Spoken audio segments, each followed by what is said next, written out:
Babək prospektində bir neçə nəqliyyat vasitəsinin iştirakı ilə qəza baş verib və bu da oradakı ciddi tıxaca səbəb olub. Hazırda Nəqliyyatın İntellektual İdarəetmə Mərkəzinin sektor müdürü Ömər Xıdırov bizdən telefon bağlantısındadır.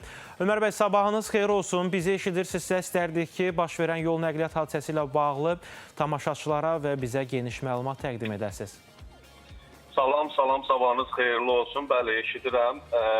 Daxili İşlər Nazirliyinin Nəqliyyat İntellektual İdarəetmə Mərkəzi bir neçə dəfə paytaxt yollarında baş verən yol nəqliyyat hadisələri ilə bağlı maarifləndirici video məlumatlar paylaşır və biz bu paylaşımda dəfələrlə svetoforun qırmızı işığından keçən sürücülərin törətdikləri qayda pozuntusu və bunun nəticəsində də yol nəqliyyat hadisələrinin baş verməsi ilə bağlı konkret müşahidə kameralarının görüntülərini yaymışıq.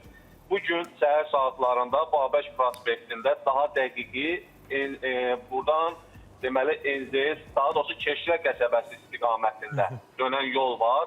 Orada yol nəqliyyat hadisəsi baş verdi və baş verən bu qəza səbəbindən də mərkəz istiqamətində dəqiqələrlə nəqliyyat vasitələri, digər nəqliyyat vasitələri sıxlıqda qaldılar. Müşahidə kameralarının görüntülərinə biz baxdıqda görürük ki, bu qəzanın baş verməsinin səbəbi minik avtomobillərdən birinin svetoforun qırmızı işığından keçməsidir. Və bu qəza zamanı deməli bir sürücünün qayda pozması nəticəsində bax bu cür qəza baş verdi.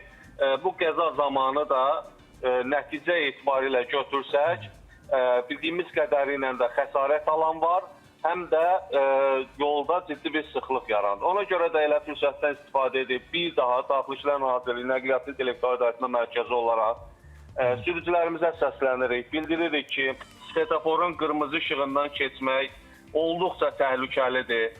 Yüksək sürətlə nəqliyyat vasitəsini idarə etmək olduqca təhlükəlidir. Ara məsafəsi düzgün saxlamamaq olduqca təhlükəlidir.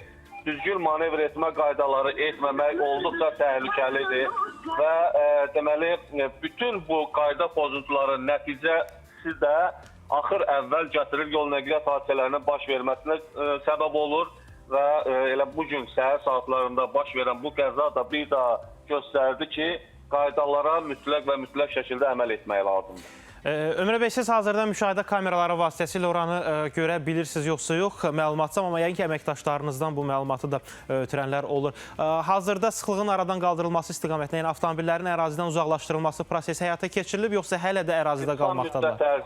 Qısa müddət ərzində bilirsiniz ki, kamera görüntüləri nəticəsində, daha doğrusu əməkdaşlarımız kameralarla müşahidə etdilər ki, bu cür qəza baş verib, dərhal qısa müddət ərzində yol polisinə məlumat verildi.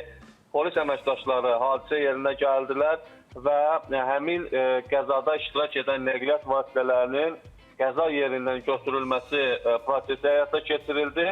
Belə hal-hazırda deməli nəqliyyatın hərəkəti bərpa olunub, intensivliyi bərpa olunub və bu sıxlıq da aradan qalxıb.